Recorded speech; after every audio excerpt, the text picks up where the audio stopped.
Alô, está dando para ouvir no fundo? Tranquilo? Bom, primeiro, ainda bom dia, né? Bom dia a todos, é um prazer estar aqui. Eu vou hoje conduzir o ciclo de conferências em Educação Física e Pesquisa da Escola.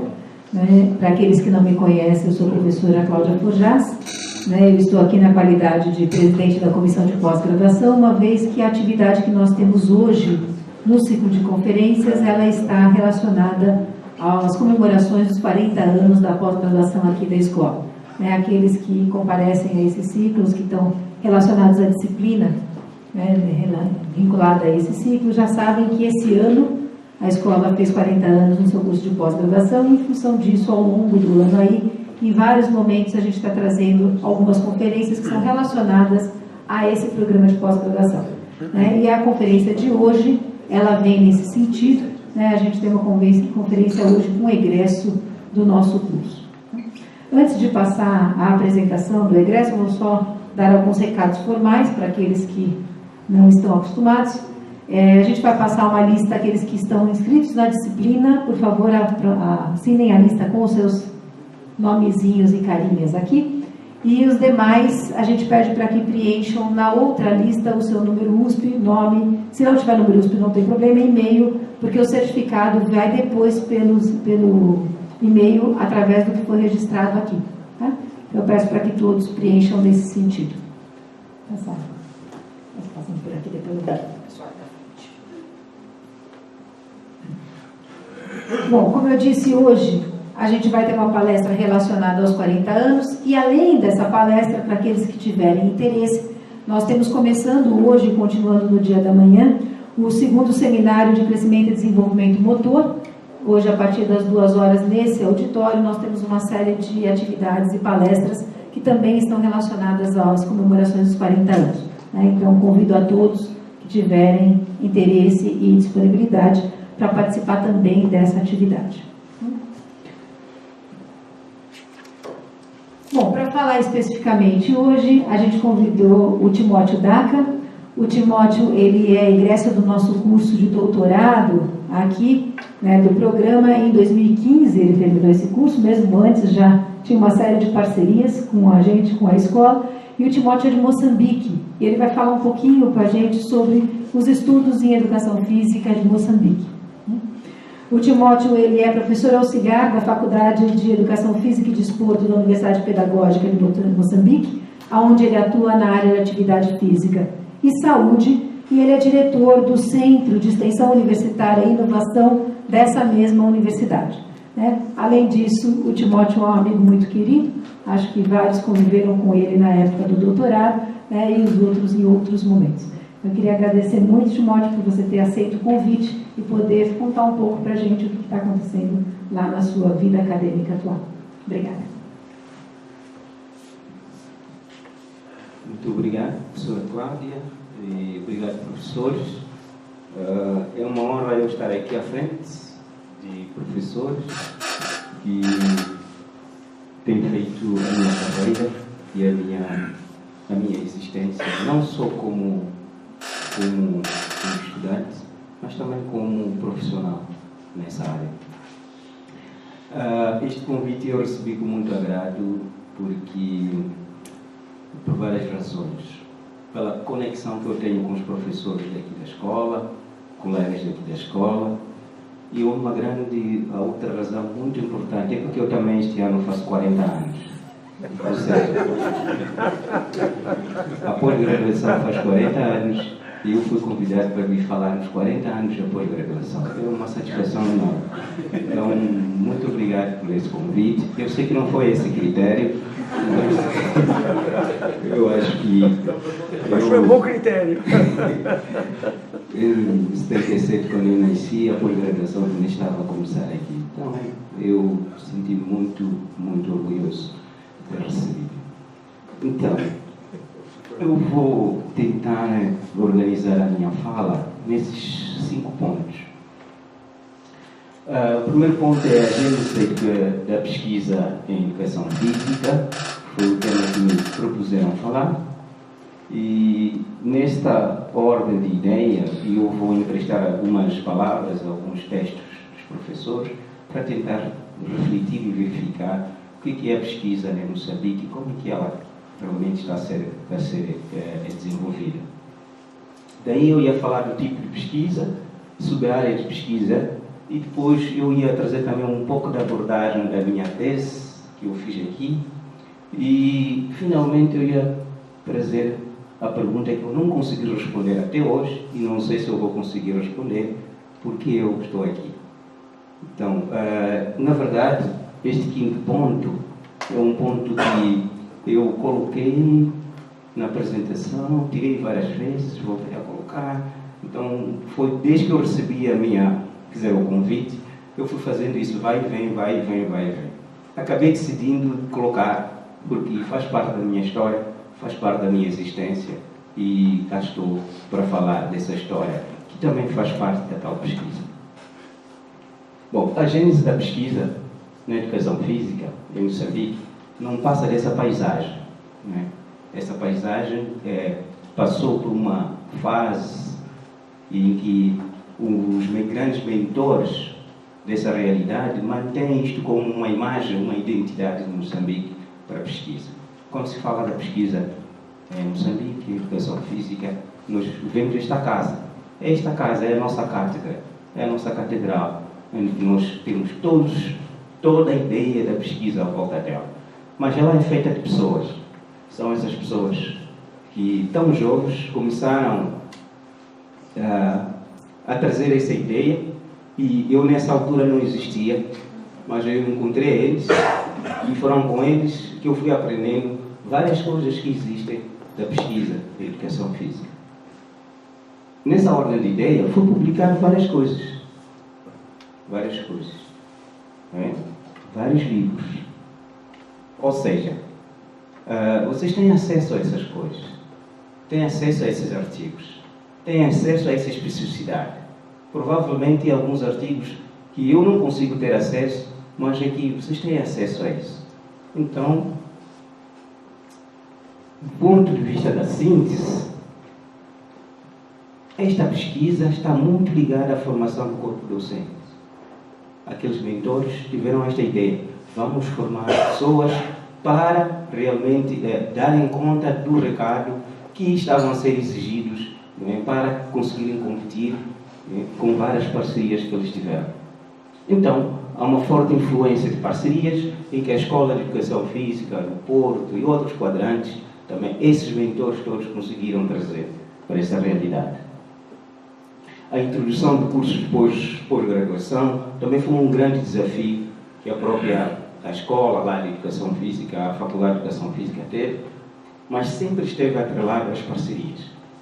Por outro lado, essas parcerias também estavam muito ligadas à direção.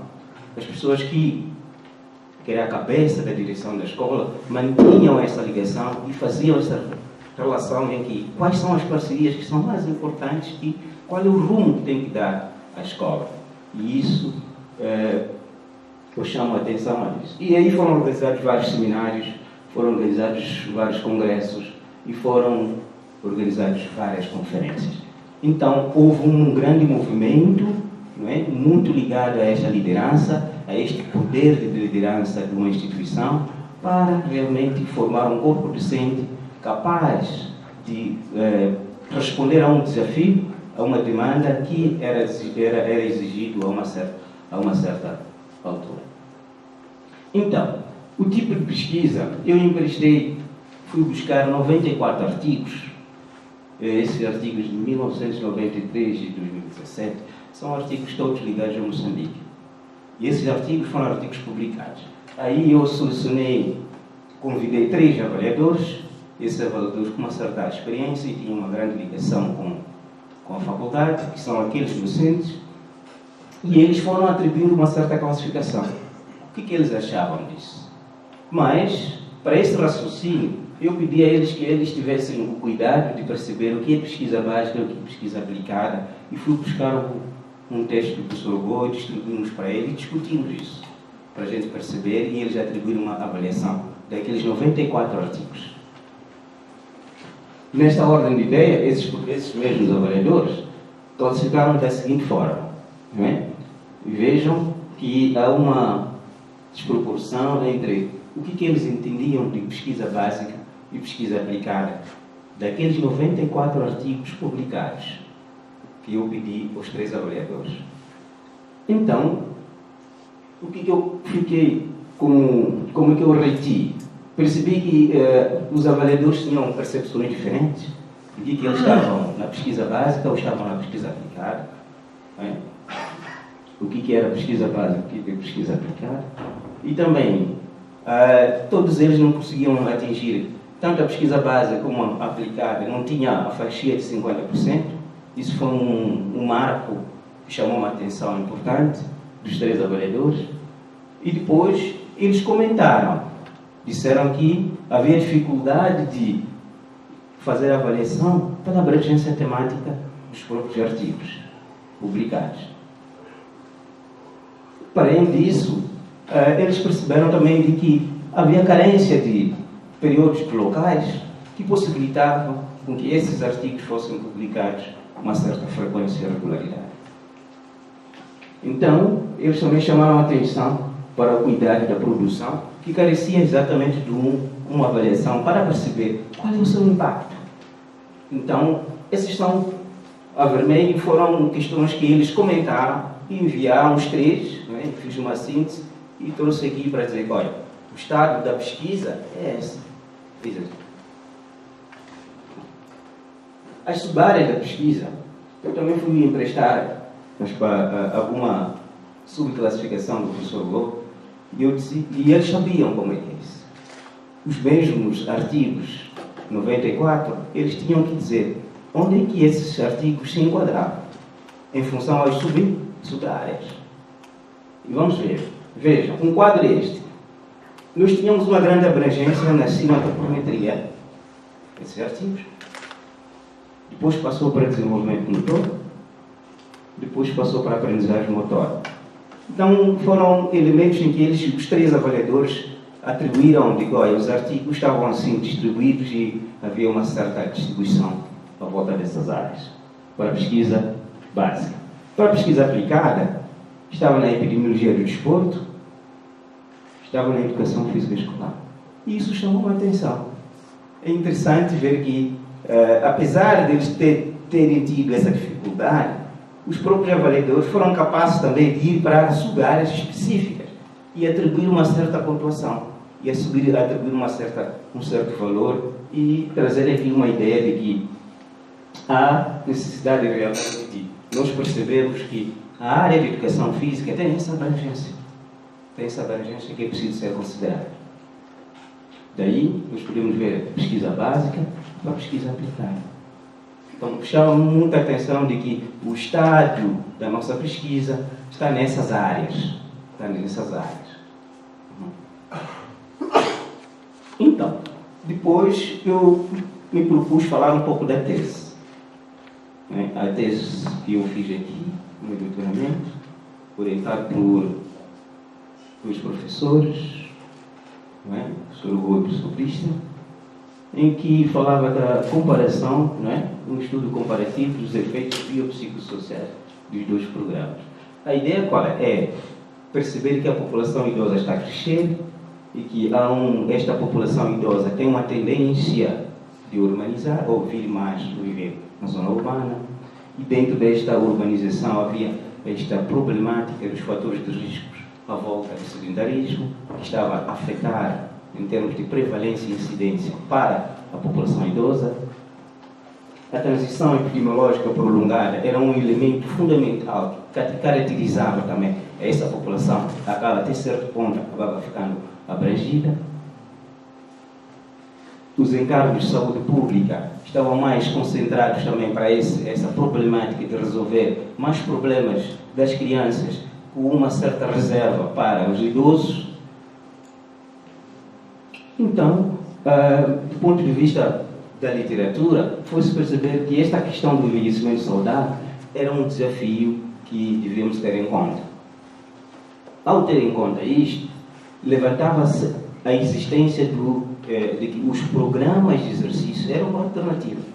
Ou seja, os programas de atividade física eram um elemento em que pudessem contribuir como estratégias para tentar, né, minimizar os impactos do envelhecimento e dos encargos de saúde pública. Nessa ordem de ideia,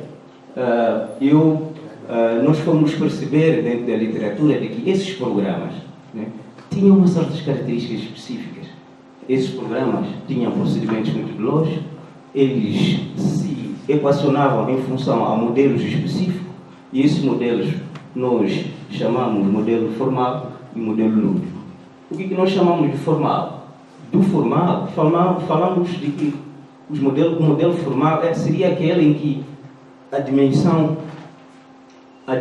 mais saliente estava mais relacionada ao aspecto biológico, em que a execução e o controle rigoroso do exercício estava muito atrelado aos posicionamentos oficiais do American College of Sport Medicine, né? Um ambiente controlado, um laboratório classicamente organizado, né? E o modelo lúdico tinha esta preocupação da dimensão psicossocial, né? Então, neste modelo, os conteúdos socioculturais e tradicionais estavam muito ligados à experiência e à espontaneidade das pessoas idosas. E essas pessoas idosas têm uma experiência que devia ser aproveitada. Então, nós percebemos de que era uma potencialidade natural desses idosos que realmente podia ser resgatado para a promoção do estado de saúde. Quando nós percebemos na literatura, fomos ver os estudos, encontramos certas similaridades e diferenças. Ao perceber isso, os estudos, do ponto de vista do resultado, o output final, os resultados eram mais ou menos agrupados em dimensões em que a qualidade da vida, depressão, estabilidade corporal. Do lado formal, a precisão estava mais saliente, do ponto de vista de melhoria da força, flexibilidade, perfil lipídico, aptidão cardiorrespiratória. Enquanto que do lado lúdico, nós tínhamos as questões psicossociais. Daí deu para perceber de que, ao fazer essa inspeção, foi possível perceber de que realmente o modelo formal tinha esse interesse para fatores biológicos e o modelo lúdico tinha mais interesse para fatores psicossociais. Só que, na literatura, nós não conseguimos encontrar modelos que encontravam resultados biopsicossociais como um todo. Então, isso chamou-nos a atenção para equacionar e criar ali uma certa constatação. Mas também, esses resultados desses estudos tinham uma fase, nós chamamos de fase da aquisição. Eram 3 meses, não é? Os 3 meses de atividade física, 3 vezes por semana e tal. É aquele modelo, nós chamamos isso a fase de aquisição. Por outro lado, tinha a fase de retenção, ou seja, a posterior, como é que esses resultados se comportavam depois dessa fase de adaptação? Alguns estudos, em vez de chamar a aquisição, chamam a adaptação. Fase de adaptação e depois, não é, fase de retenção. E nós tínhamos, voltando a Moçambique, nós percebemos que este tipo de abordagem nós não tínhamos, do ponto de vista da pesquisa, não é? Toda ela num conceito clássico da investigação. Então, os mercados do fitness estavam todos virados e a maior parte da população idosa, não tinha esse acesso. Mas nós, por outro lado, percebíamos que havia essa potencialidade neles, porque eles realmente têm esta componente sociocultural que valia a pena fazer um resgate e trazer para a prática e para o modelo lúdico. Então, nós propusemos em comparar a aquisição, a retenção e a permanência desses efeitos biopsicossociais em 2 modelos. Fazer essa comparação. Pegamos essa população da cidade de Maputo, que é a capital do país, fizemos uma seleção, esta é a amostra, como é que ela foi selecionada, não é? Passou por várias fases, várias palestras que a gente fez de sensibilização, e depois passamos por um processo em que fizemos a seleção criteriosa dos idosos que podiam fazer parte, com parceiros, não é? E priorizamos muito o aspecto clínico, não é? E exame médico, e tivemos um grande apoio do professor Albertino, e nós conseguimos ter uma amostra de 69, não é? Idosas para o modelo de estudo. Daí foi criado o desenho do estudo. 69 foram randomizados em grupo lúdico e formal, 3 meses de atividade física, e nós chamamos isso da fase de aquisição ou adaptação. Depois, esses meses, o que nós fizemos? Depois dos 3 meses, no modelo formal, dividimos ainda, do ponto de vista randomizado, um grupo continuou, não é? E o outro grupo teve que mudar de atividade. Não é? E aí nós chamamos isso de, para aquele grupo que continuou, de retenção, para outro grupo que mudou de atividade, chamamos isso de permanência. E aí isso foi realizado do ponto de vista de 2 meses. Foi 2 meses que isso aconteceu, o cruzamento. Bom, e depois fizemos a avaliação no pré, pós-1 e pós-2. Então fizemos as mesmas medidas e para tentar seguir o que estava a acontecer dentro desse processo de avaliação.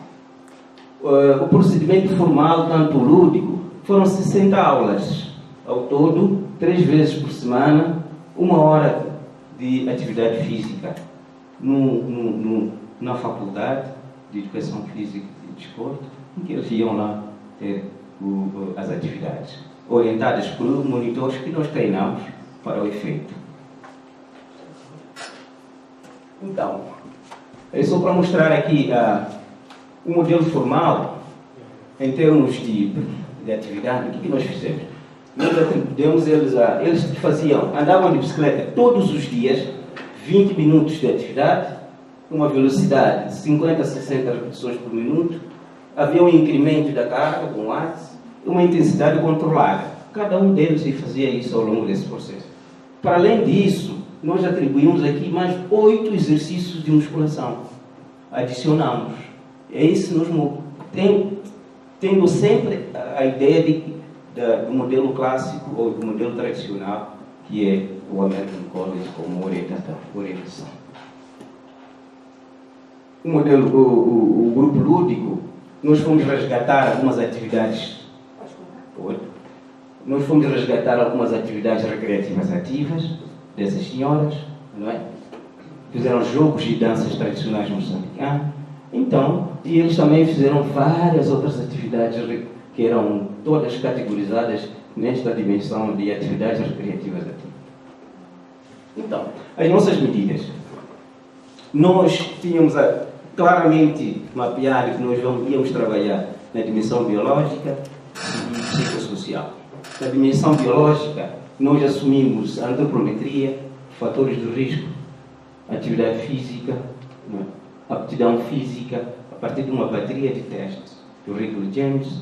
Nós fizemos isso. Adicionamos também alguns testes, que não eram da bateria do Riddle James, como levantar do solo, que foi sugerido pela professora Sueli também. E as medidas psicossociais, nós fomos fazer esse mapeamento. Autoeficácia, autoestima, autoimagem, autopercepção de desempenho, motivação e interesse. Nós fizemos o pré-teste para garantir um certo controle sobre as medidas e sobre os questionários também, que nós conseguimos tentar trazer mais uma certa confiabilidade da informação. Pois é, fizemos o procedimento da análise dos dados, do ponto de vista exploratório e inferencial, usando todos esses procedimentos que aqui estão. Bom, eu vou trazer aqui só alguns dos resultados, não vou trazer todos os resultados que nós tivemos, mas vou trazer alguns resultados e que nós temos, mais ou menos, como um pressuposto.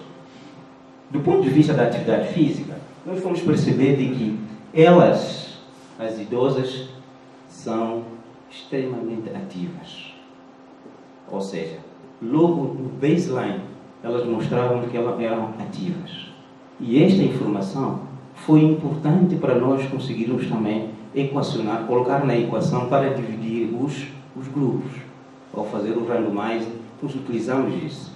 A posterior, 5 meses, nós fizemos o controle, também com o acelerômetro, e percebemos que não houve alteração desse grupo. Então, essa variável foi exatamente nós percebemos que elas são extremamente ativas, mais de 80% delas, né, tendo em conta esse indicador de 30 minutos que é benéfico para a atividade, para a promoção de saúde desses idosos, elas eram extremamente ativas.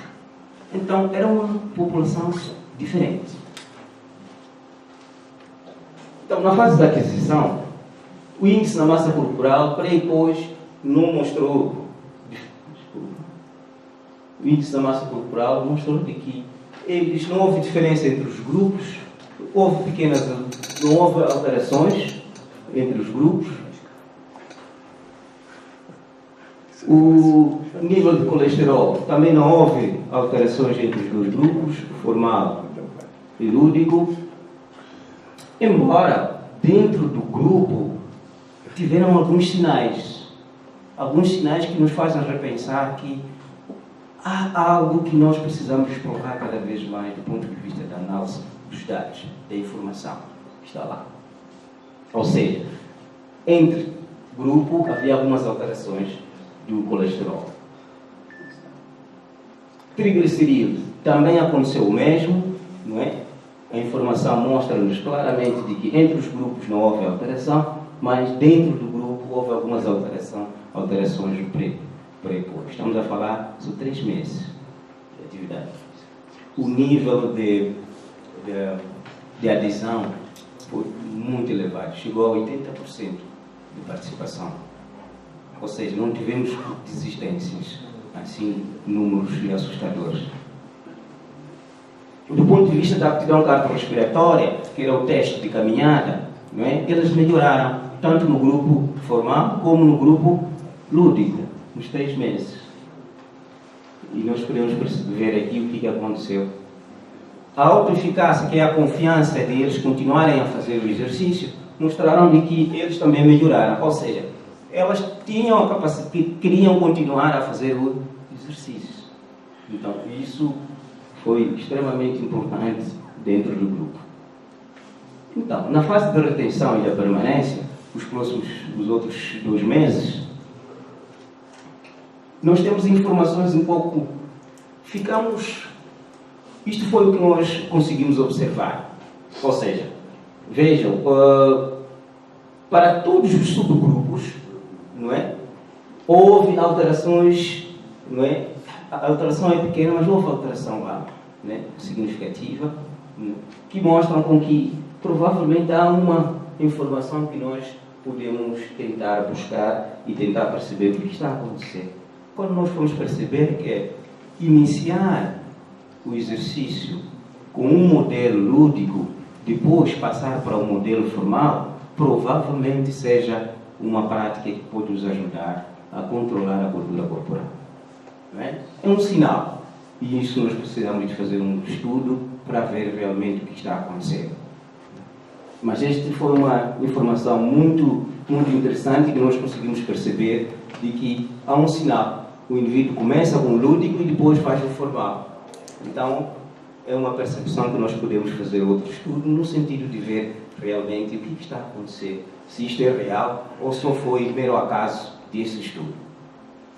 Então, na pressão arterial, encontramos sistólica, encontramos também de que houve alguns sinais, e esses sinais estavam virados muito para a atividade lúdica. Veja, a pressão arterial sistólica, a componente ludicidade, deu um sinal, né, que é preciso ter em conta para a questão da pressão sistólica. Mas isto não foi do mesmo jeito para a pressão diastólica. Ou seja, então, é preciso ver o que está a acontecer aqui nesta variável, ou nesta dimensão da variável, para nós percebermos quais são, né, as implicações que o tipo de modelo, né, e como que se relaciona com o seu efeito apropriado. Bom, a agilidade melhorou, esta em todos os subgrupos, e isso foi extremamente importante para nós. Elas faziam atividades nos todos os subgrupos. Então, do ponto de vista da síntese dos resultados da tese, eu posso mostrar que os sujeitos apresentaram risco de saúde, mas esse estado de risco nós não conseguimos alterar. Estamos cientes com os nossos dados, não conseguimos. Mas tem alguns sinais importantes que vale a pena mostrar. Os resultados mostraram alterações intragrupos, do ponto de vista estatístico, pois não foi possível atribuir esses efeitos apenas à componente da atividade física, não é? Que era uma característica dos sujeitos. E depois, provavelmente, o modelo lúdico é uma possibilidade de intervenção. Essa que é a ideia, tendo em conta o contexto, a realidade e a complexidade, né, de manuseio desses conteúdos à volta. Bom, por que eu estou aqui? Aí é que está a pergunta mais difícil. E esta foi a parte mais difícil de eu conseguir organizar o meu raciocínio. Por quê? Porque eu vou falar de pessoas, vou falar de professores, que eu não nos pedi autorização pela minha presença e a conexão que eu acho que fomos criando durante os 40 anos da minha existência. Né? E peço desculpa aos professores, porque eu vou falar de vocês. Bom, eu tenho uma história.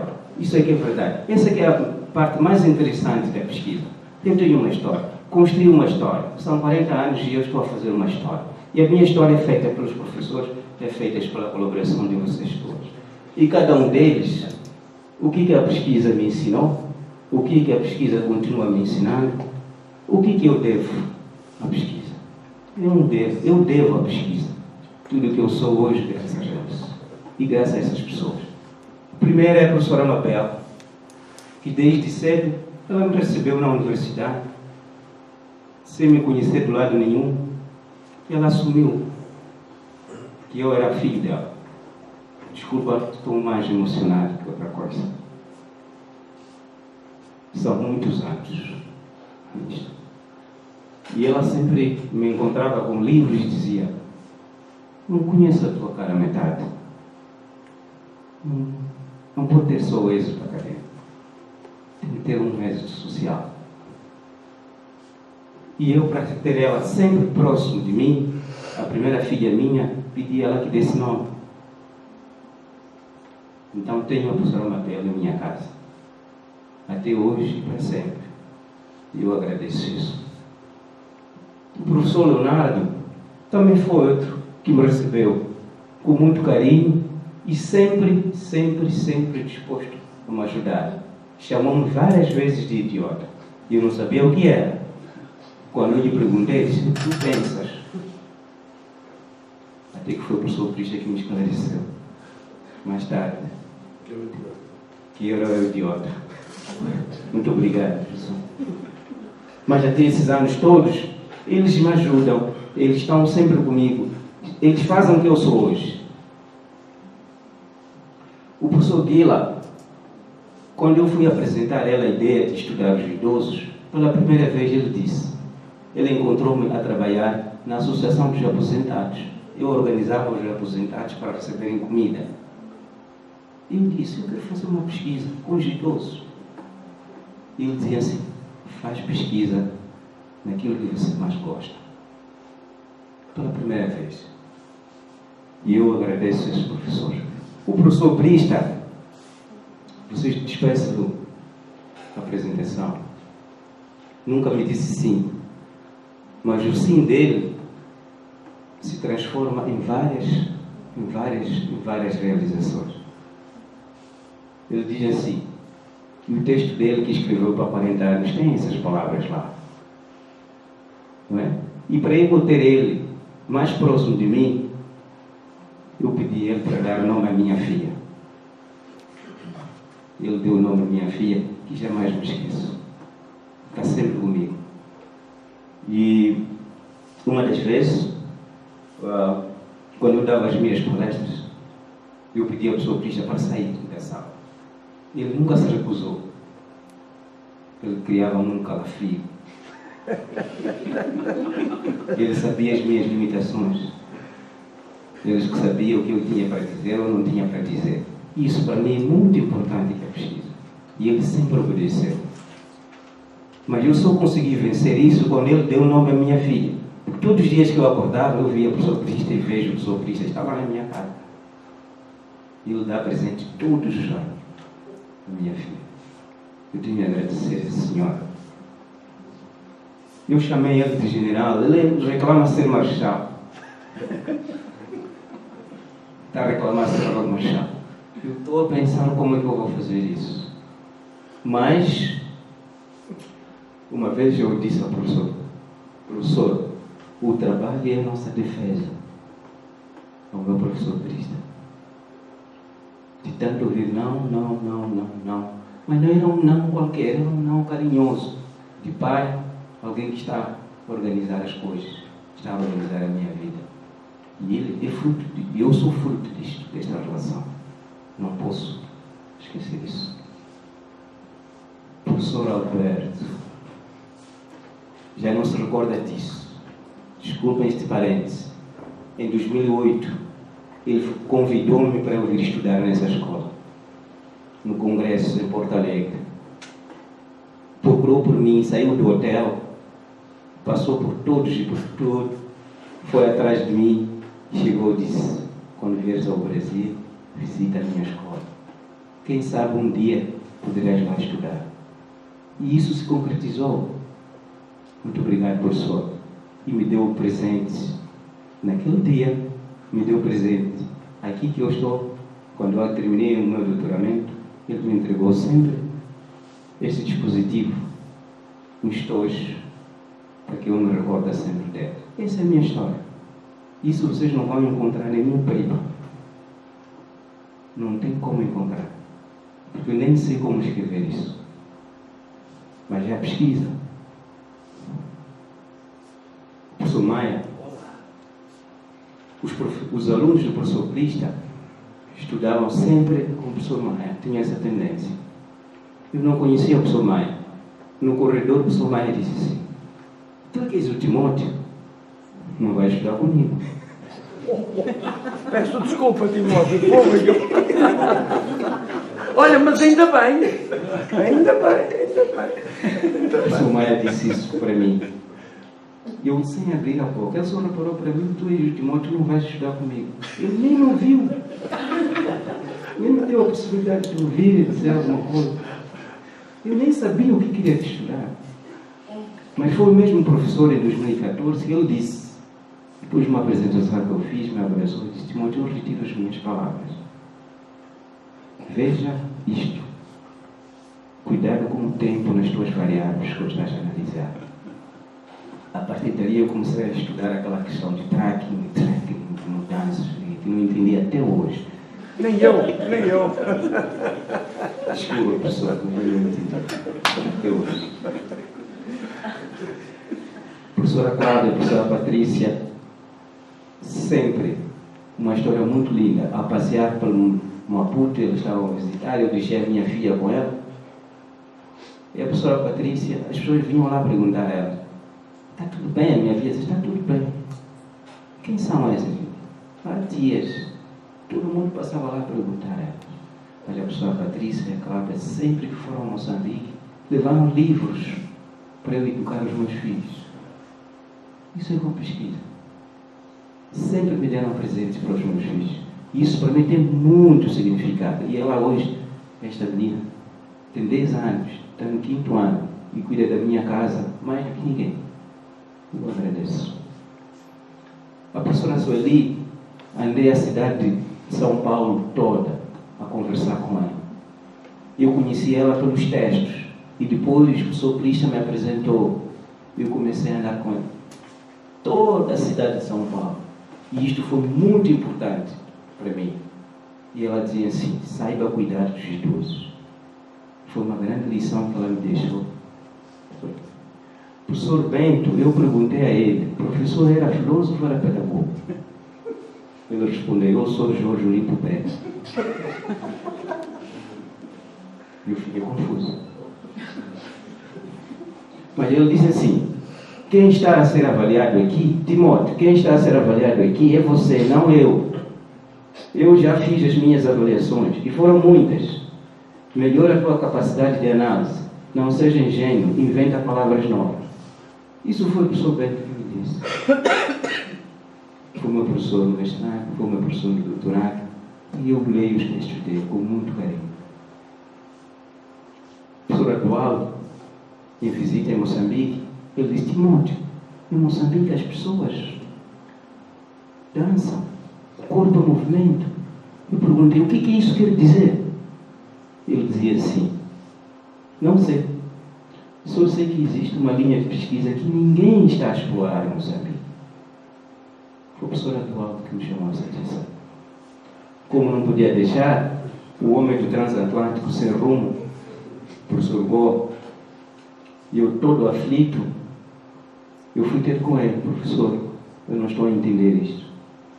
Será que esta questão biopsicossocial são fatores que auto-organizam-se? Ele mostrou umas prateleiras. Queres mudar da tese? Estavam aqui as teses, as gavetas, e você, vamos mudar o teu objeto de estudo. Eu sei, mais confuso ainda.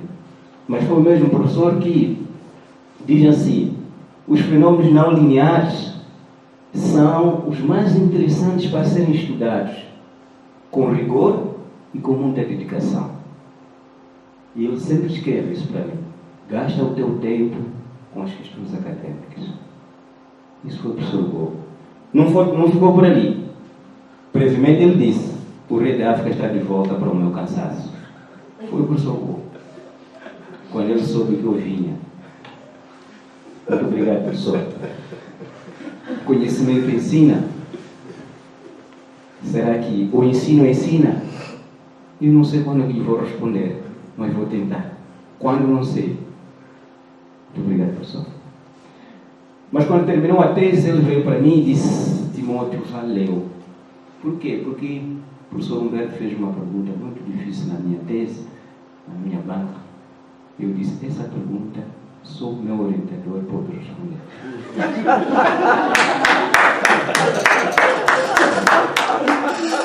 Muito obrigado, professor. O professor Valmora visitou Moçambique e ele me encontrava de manhã às 5 horas no laboratório. Ele disse assim: Timóteo, não estuda tudo, deixa para os outros. Só que isso não contradizia com o currículo dele. Quando eu pegava o currículo dele, eu tinha estudado tudo. Tinha os papers publicados e tal. Mas ele sempre chegava lá: Timóteo, não estuda tudo. Chegava a sentar: professor, quer um computador? Não, eu sento aqui. Mas Timóteo, onde estavas aqui? Hoje estás aqui, no laboratório. Passas o dia todo no laboratório. Não estuda tudo, deixa para os outros. Obrigado, professor. O professor Marques, no ano passado, eu fui ao Porto. Ele não me conhece diretamente, mas ele foi me buscar no aeroporto, o professor Marques, pela ligação que ele tem com a rede. Ele disse: eu queria levar um retrato para te reconhecer no aeroporto. Professor Marques. Mas ele me ensinou uma coisa muito importante. Ele disse assim: porta-te bem sempre. Foi uma palavra de ordem. O professor Luciano, discutimos várias coisas sobre estatística. E a última vez ele fez essa frase para mim, recente. E eu disse a ele: isso é o preço de saudade. Eu respondi com tanta precisão que será que aspectos fisiológicos, morfológicos atuariam para o nada? Não sei. Foi o professor Luciano. O professor Rogério, ele sempre me apoiou e sempre apoiou e disse para mim: você tem experiência e deve passar para os outros. É o maior legado que você tem para fazer. E eu agradeço esse professor com tanta dedicação.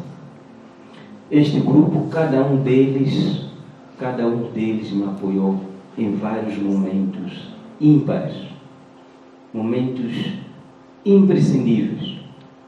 Para mim, aqui está a pesquisa. que muitas coisas resolvemos assim.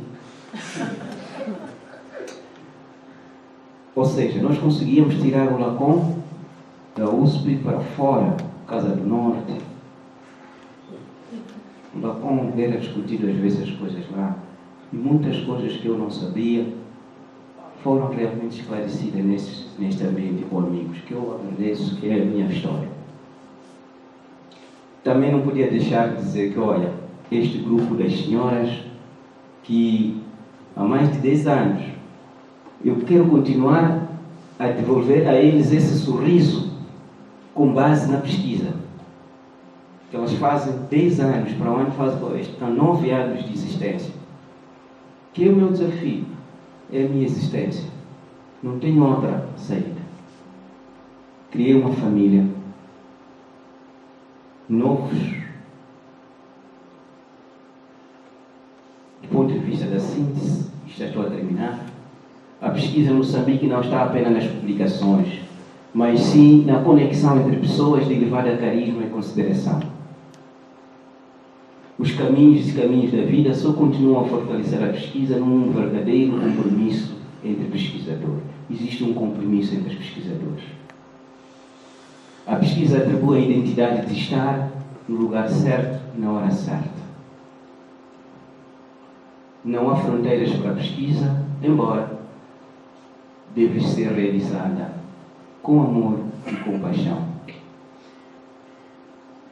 A pesquisa me ensina a saber reconhecer as minhas limitações também. Não tenho a sorte de estar com pessoas de elevada qualidade humana e científica. O mínimo que posso dizer é dizer a eles muito obrigado. É o mínimo que eu posso dizer. Não posso dizer mais nada. A pesquisa continua a me ensinar a não se cansar de dizer obrigado. Eu escrevo no meu e-mail sempre obrigado. Sentar e ouvir perante essas pessoas todas. Ter essa capacidade de ouvir. Mudar o projeto, mudar a ideia, discutir. Continua a ser um projeto inacabado. Para terminar, tenho a sorte de estar com pessoas mais talentosas do que eu. É a minha sorte. Todas essas que eu falei e aquelas que eu não falei são as pessoas mais talentosas do que eu. Por isso tenho de dizer e fazer do melhor que tenho a oferecer. E a todos vocês, muito obrigado.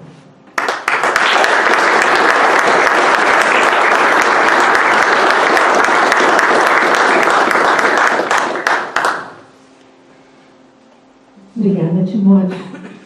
Acho que para vários que já assistiram, né, diversas apresentações aqui, a gente teve hoje uma apresentação bastante interessante com vários momentos, né, que são os momentos que formam a pós-graduação, né, entender o contexto, entender o projeto que a gente tem, entender as relações sociais que a pós-graduação envolve. Né. Então, acho que foi uma palestra bastante completa em abordando todos esses aspectos. A gente vai abrir para perguntas, questionamentos, sugestões, alguém que queira fazer uso da palavra. Enquanto o pessoal pensa um pouquinho, queria conversar um pouquinho com você sobre aquela parte inicial. Eu acho que é bastante importante, né, nessa discussão da pós-graduação. No Brasil, a gente tem muito essa questão da internacionalização, né? E a gente viu que lá no começo você coloca, né, a relação dos professores e etc. Como é que você vê isso, né, num país como Moçambique, a importância disso, como isso foi evoluindo, né, dentro da educação física em Moçambique e em que momento em que isso está?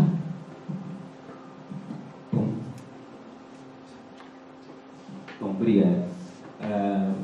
Por acaso, nós, a minha forma de ver, que essa relação teve um momento de pico e agora está a ter alguns problemas.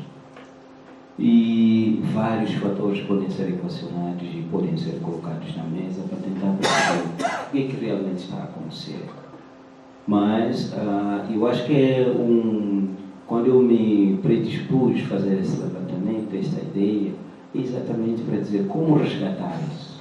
Na verdade, é algo que nós não podemos perder de vista.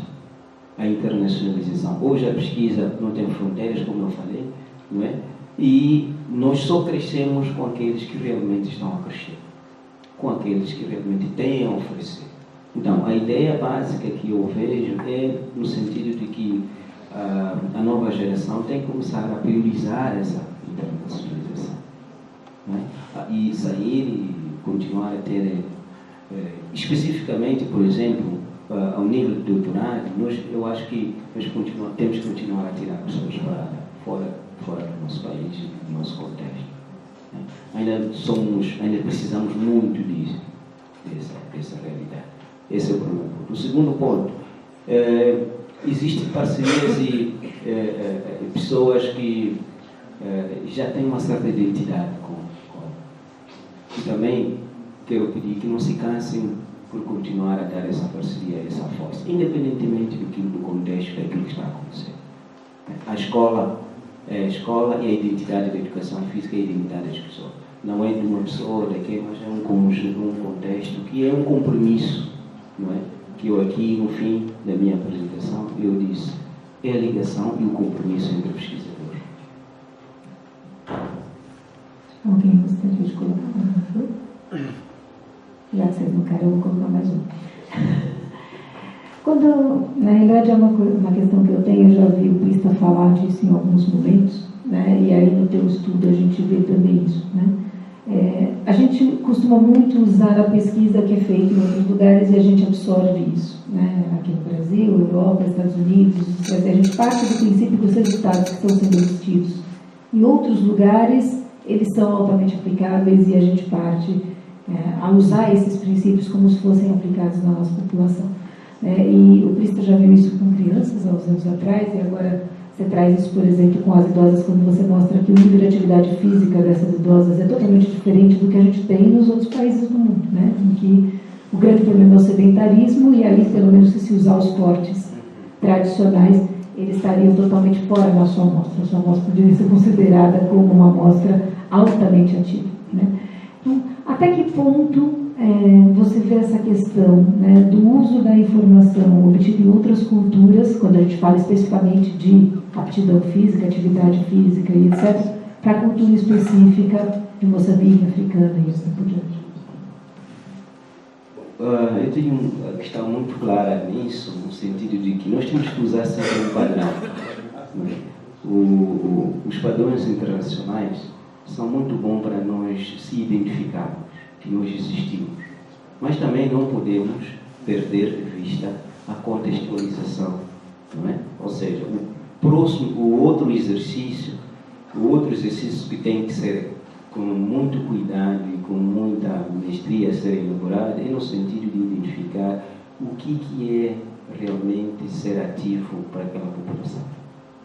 Porque aqueles indicadores todos de corte são muito bons para nós, mais ou menos, termos uma figura, uma imagem, não é? Dizer que, olha, o estado é este, mas há fatores específicos que são locais que devem ser contextualizados e, a partir daí, provavelmente, futuramente, nós redefinirmos uma ideia, não é? Da atividade física naqueles cortes e refazer até os cortes, não é?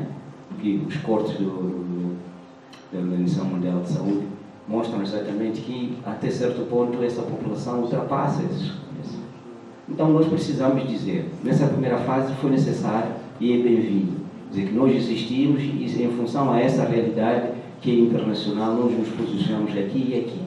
Mas depois precisa-se fazer um outro trabalho, que é um trabalho de continuidade, para realmente fazer esse mapeamento e fazer esses estudos específicos e mostrar outras alternativas de entender esses construtos de atividade física, de aptidão física, inclusive para dimensões clínicas. Não quero saber quando é que eu vou ser Machado.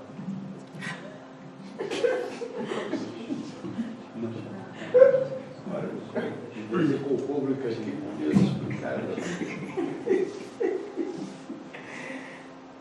Hoje, em casa de socorro. Epa! Vou ser promovido hoje. Vou fazer uma pergunta. Só vou pedir para falar no microfone porque está gravando. Ok. Pode sorrir também para a câmera. Ora, bom dia. Bom dia.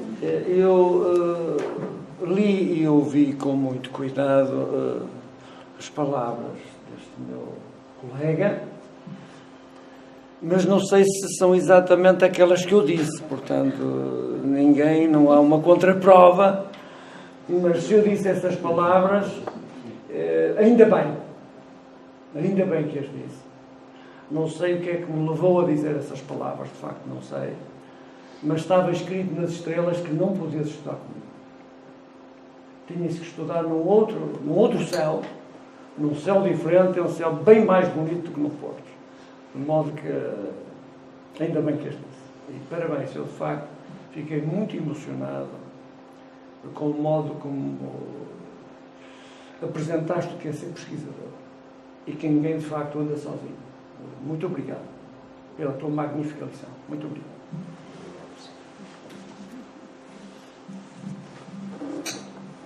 Bom dia a todos também.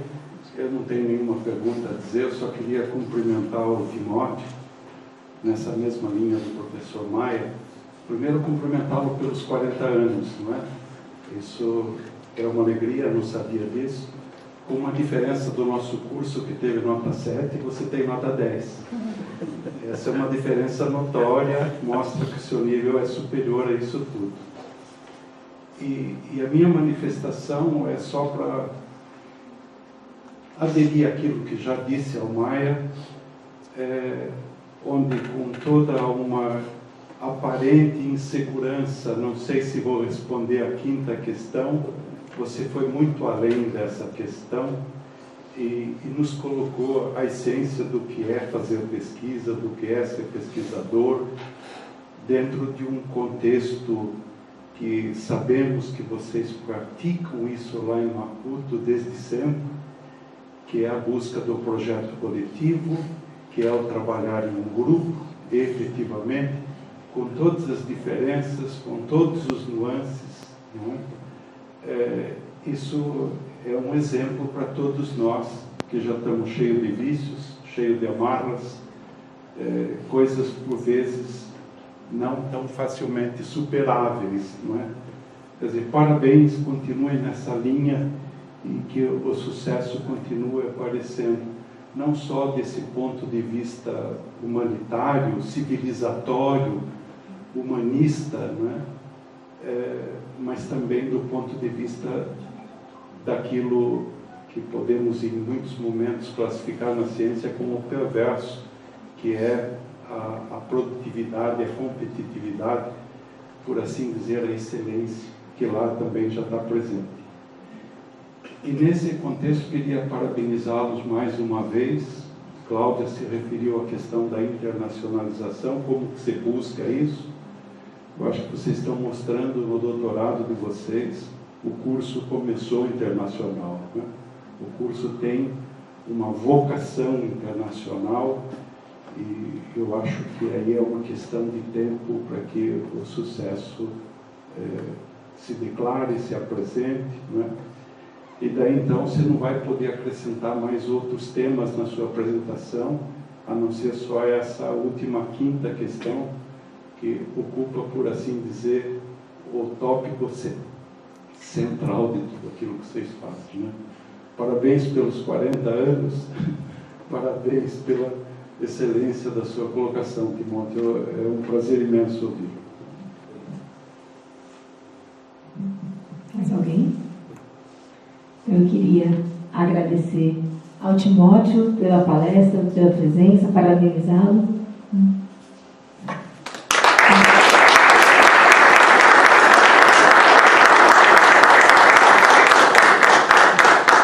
Lembrando a todos, quem tiver interesse e disponibilidade, hoje à tarde começa o segundo seminário de desenvolvimento motor e os nossos ciclos de palestra continuam conforme a programação. Obrigada.